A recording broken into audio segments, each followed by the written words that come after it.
Okay, good morning, everyone. This is Mr. Smith. This might be the first time you're hearing my voice.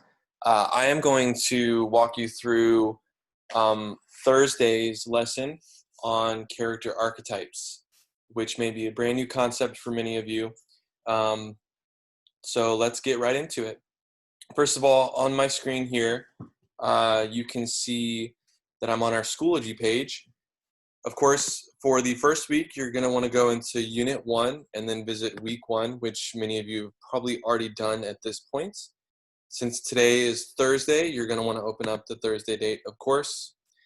And your screen might look a little bit different. I'm doing this, a week prior. So today is actually the Friday before school started. So you might see a few more things in this folder, but for now, here are the two things you're going to need for this lesson. Thing number one, you're going to need to open up your archetype note document. This is something that I do ask each of you to complete. It's basically just a guided notes fill in the blank chart that you're going to do alongside of the archetype slideshow. So your screen is probably going to look a little bit different than mine. Whenever you click on the archetype note document, you're going to see most likely My Doc, which will open up a Google Doc, which looks very much like this. Each of you will be made a copy of this, and once this opens, and once you find My Document here, you will be able to type in answers in each of the sections. So this is something I do want you to have up. You can put it in a separate tab. You can put it in a side-by-side screen, however you want to do it. Just make sure that you don't close this and you can come back to it pretty easily. Once you have this note document open, I would like for you to go back to your archetype note doc page in Schoology, and then I want you to go back to the week 1 folder. A little bit of clicking here, but that's okay. The next step is to then spend time going through your character archetypes slideshow. So at this point, I would offer each of you to do this at your own pace. If you want to go ahead and stop this video and go through the slideshow on your own, that's totally fine. I'm going to spend time this morning going through each of the slides and talking about them a little bit. So if you'd like to follow along with me, absolutely, I encourage you to do so. So without further ado, here we go. Let's get into it.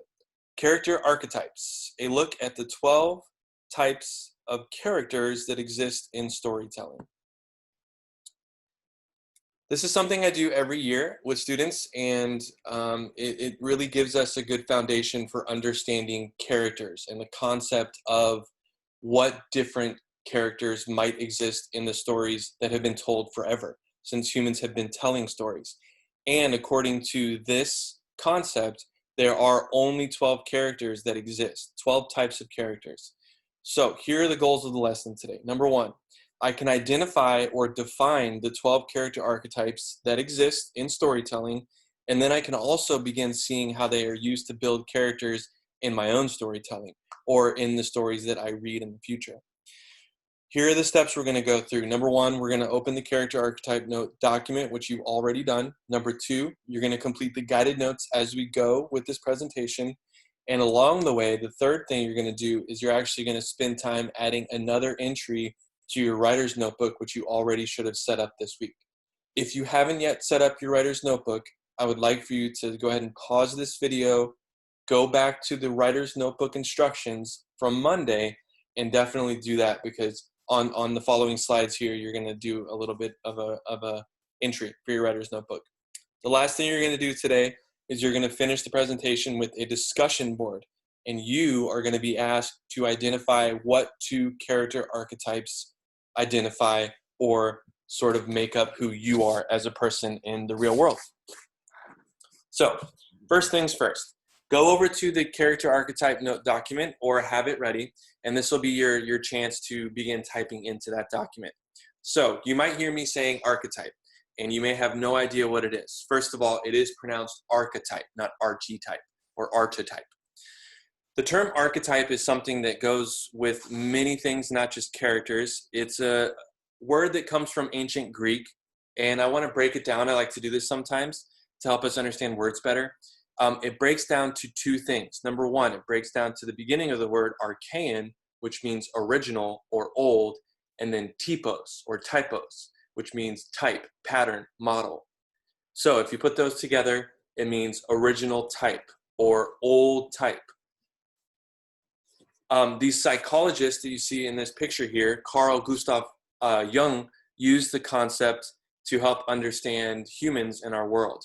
He believed that there's a universal mythic character that exists and has existed in the collective unconsciousness of people since we've been conscious as human beings on Earth. So basically what he's saying there is that we all can identify all of these characters without even really trying. It's just a matter of being introduced to them. So what are the introductions to the 12 character archetypes? First, I want you to take a moment and open up your writer's journal, find that, maybe pause the video really quick, go to it, and when you're ready, come back and hit play. Okay, so for your writer's notebook entry today, this is definitely going to be your second one. We might have done 3 by now, but by the time we get to Thursday, either way, I want you to make sure you go to your writer's notebook, create a new entry for today, and I'm going to ask that you write for 3 minutes. So just like on Monday, I do want you to set a timer. You can do it on your phone. You can go to a timer simply by searching 3-minute timer on Google, whatever you want to do. So have that ready. And today, we're going to try to brainstorm the 12 character archetypes on your own. So here's what I want you to do when you begin writing. Number 1, I would like for you to brainstorm as many character types as you can without any help. So an example might be the hero character, the villain character, so on and so forth. Once you feel like you've exhausted that and you still have time to write, the second thing you could do is to identify character traits of the types that you've identified. So let's say you use my example and you talk about the hero. What is it that makes up a hero? What are the character traits that make a hero versus someone who is a villain, of course, the opposite of the hero, or a hero versus someone who maybe is just more average type character? What makes the hero that super special extra character? If you get done with that, you can go down your list of characters you come up with. If you can't really come up with any, then you can take my 2 examples. The villain. What character traits might make up a villain, and what is unique about them compared to the other characters in your list? Again, I'm asking you to write 3 minutes. Once you've done that, you can move on.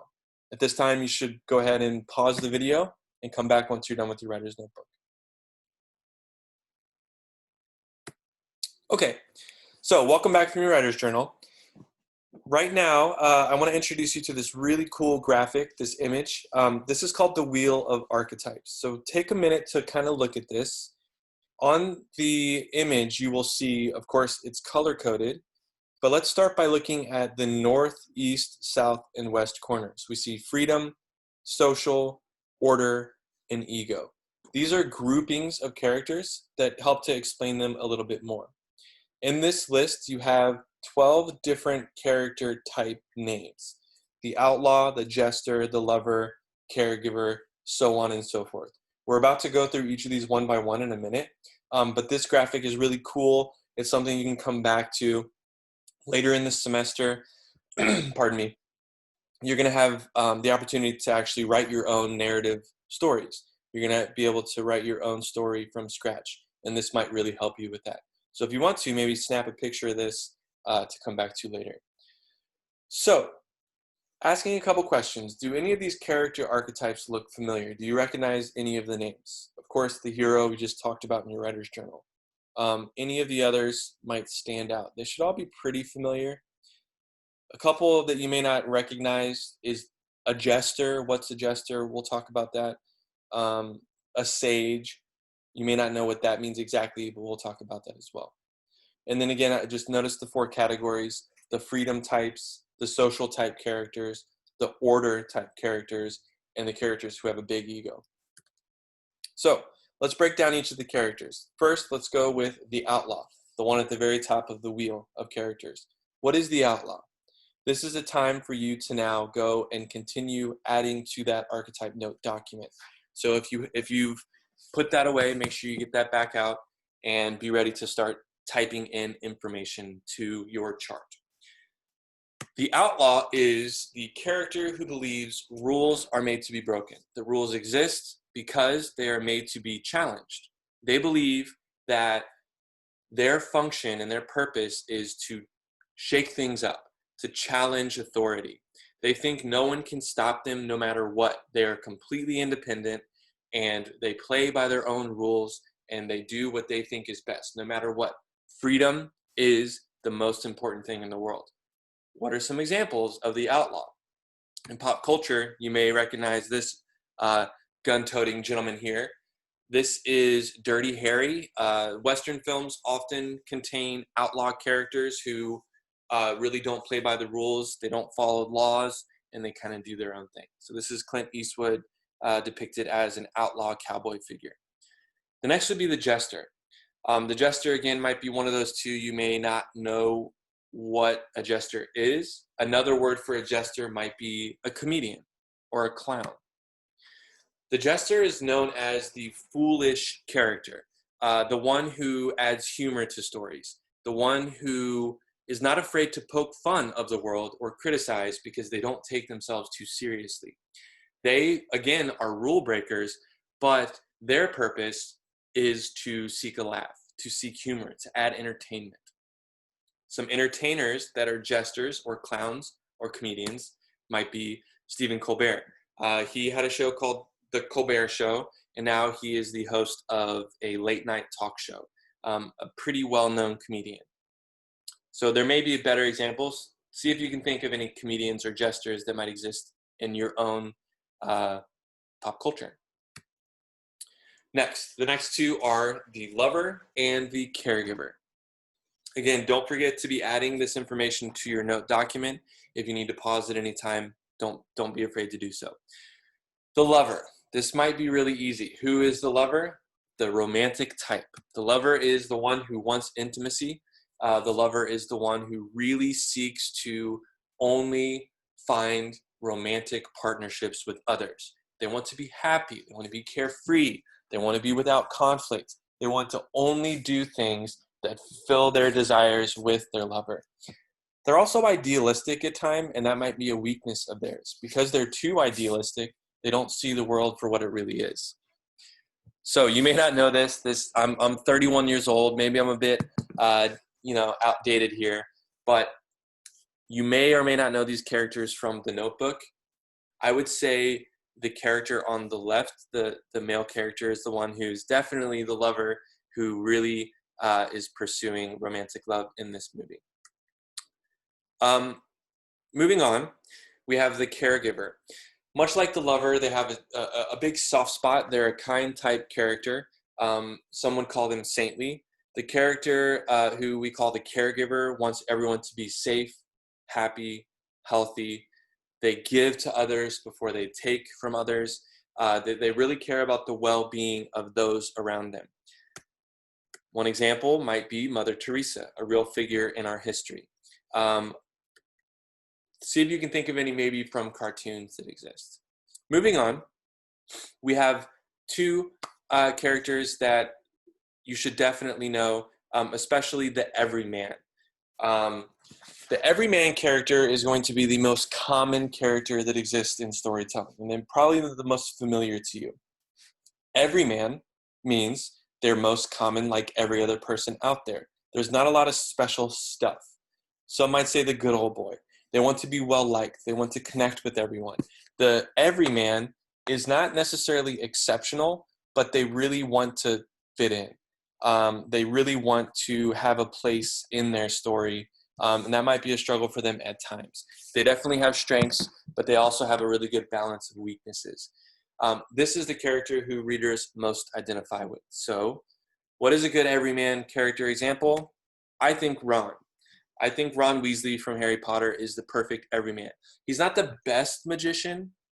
He's not the best wizard in the world, especially whenever he's younger. He's sort of the voice of reason, but he's also goofy and makes mistakes along the way. He's not always exceptional. He doesn't necessarily come from a super exceptional family, although they're full of love, don't get me wrong. But Ron, of all the other wizards around him, I would say is the everyman, because he would be most like what we might be like if we were to go to Hogwarts. Next, we move to the innocent character. The innocent is a character who wants to be wants to be happy and safe at all times. The innocent character is a person who wants to avoid conflicts. They haven't really seen a lot of evil in the world. They want to remain good-natured. They want to go without sin or evil deeds. And because of this, they might be a bit naive. They might be a bit inexperienced. And their inexperience sometimes allows them to be taken advantage of. An example would be Forrest Gump. Hopefully you've all seen this movie. It's from the 90s. It's with Tom Hanks. Great movie, one of my favorites of all time. Forrest Gump is a character who basically just floats through life and gets really lucky, but he's certainly very naive to what's going on around him. Another example of an innocent character might be Buddy the Elf. Hopefully you guys have seen Elf. It's one of my favorite Christmas movies. Very naive and just wants to be happy, wants to be safe, wants to find his dad. All right, next we have 2 Star Wars characters. Star Wars is hopefully pretty big right now. I'm really excited for the new season of The Mandalorian to come out in October. We have the ruler and we have the sage.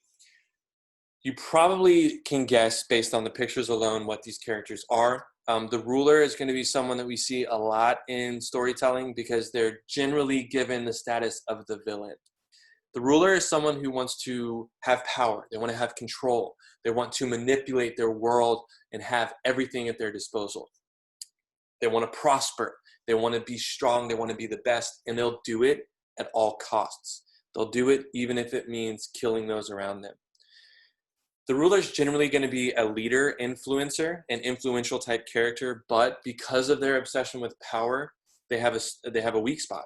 Because they're so blinded by the control that they desire, oftentimes you can use that blindness against them.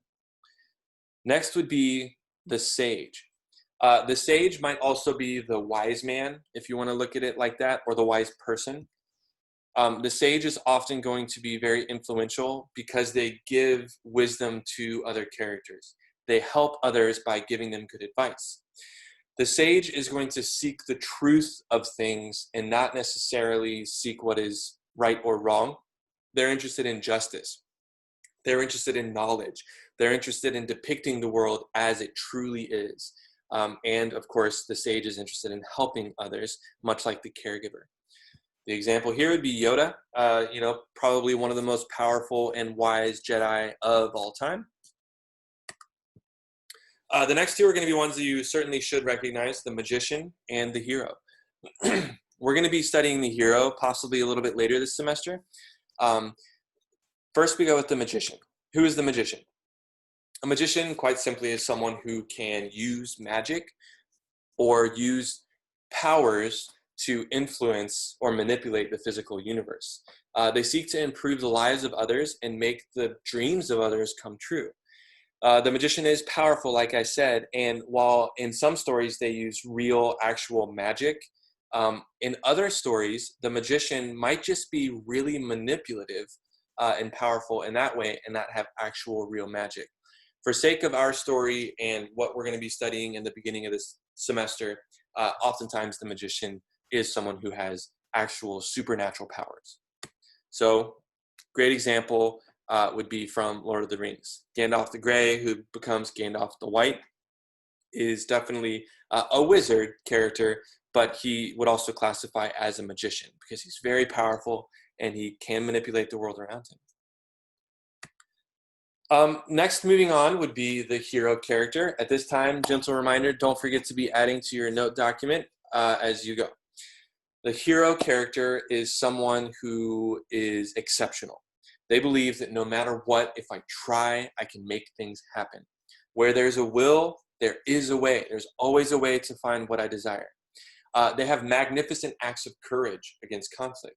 Often the hero has some sort of exceptional traits, possibly even supernatural. They might even have a little bit of godliness about them. And we call those demigods, or part God, part human.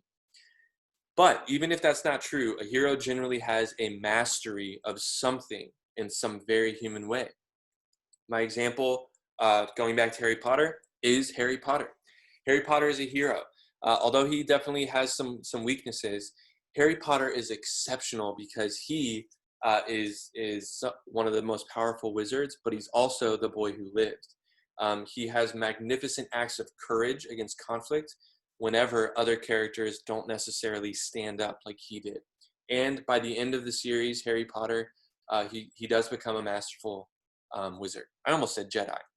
Another example might be Luke Skywalker from Star Wars as a hero, or Rey in the newer Star Wars. Moving on, just a couple more. We have the creator and the explorer. The creator is the character who is interested in creating things. The artist, the character who wants to improve the world, the character who wants to make things, manipulate things. They want to add their influence to the world by creating goodness.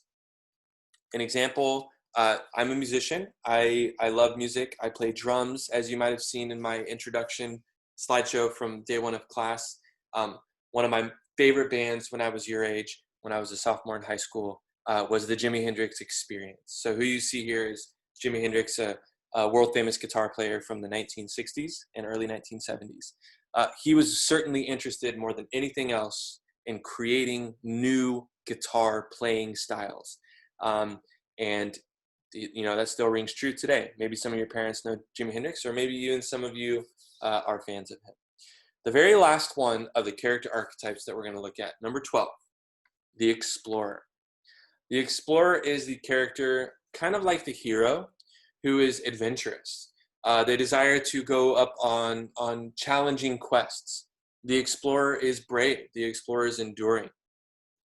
And kind of like the outlaw, going back to the outlaw in the very beginning, the explorer fears order. They fear rules. They want to break those rules. They want to move beyond them.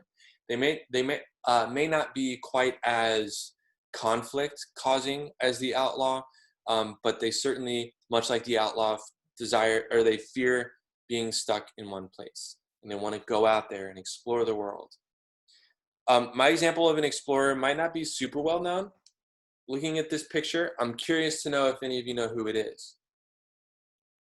If not, this is Amelia Earhart, a world famous female pilot, one of the first female pilots to be world famous in the 1900s.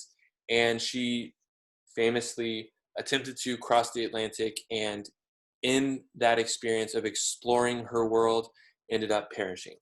She did not quite make it. So those are your 12 character archetypes. They are character archetypes that we're going to be coming back to. They are the character types that make up all storytelling. If you read any story, you could arguably fit characters you know into at least one of these character types. So what are you going to do with this?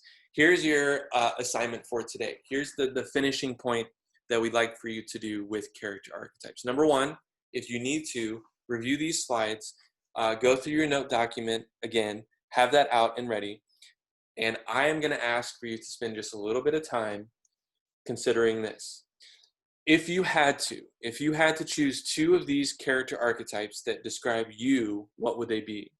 Are you a silly person that likes to clown around? If we were in class, would you be the person making jokes, cracking jokes all the time? Do you feel like you're a person who your friends come to for advice? That would make you the sage or the wise person. Are you a musician or an artist? Do you like to draw, paint, play music? You might be the creator type. Would you maybe consider yourself to not necessarily always be exceptional? Sometimes you are, sometimes you aren't. Maybe you're the everyman. For this assignment, we're going to ask that you briefly explain why you identify with the two archetypes that you've identified. Even if you aren't this type that you identified all the time, explain why you do identify as that character archetype. You're going to be putting this in a discussion board and then sharing it with your peers. So you don't have to write too much, but we certainly want you to identify your character archetypes and then type out an explanation. And this will be a really good way for all of us to get to know each other maybe just a little bit better. Perfect. At this point, I don't want you to go any further. on the slideshow. We may return to the next slides at a later date. If you want to preview them, you can. We don't want you to waste any time on that. I think today's going to be a pretty full day anyway. So at this point, I'm going to wrap up the slideshow. If you have any questions about any of these things, please do not hesitate to send me or Mr. Corrigan a message, send us an email, contact us in any way that you see fit. And best of luck with the discussion board. Thank you all for following along today.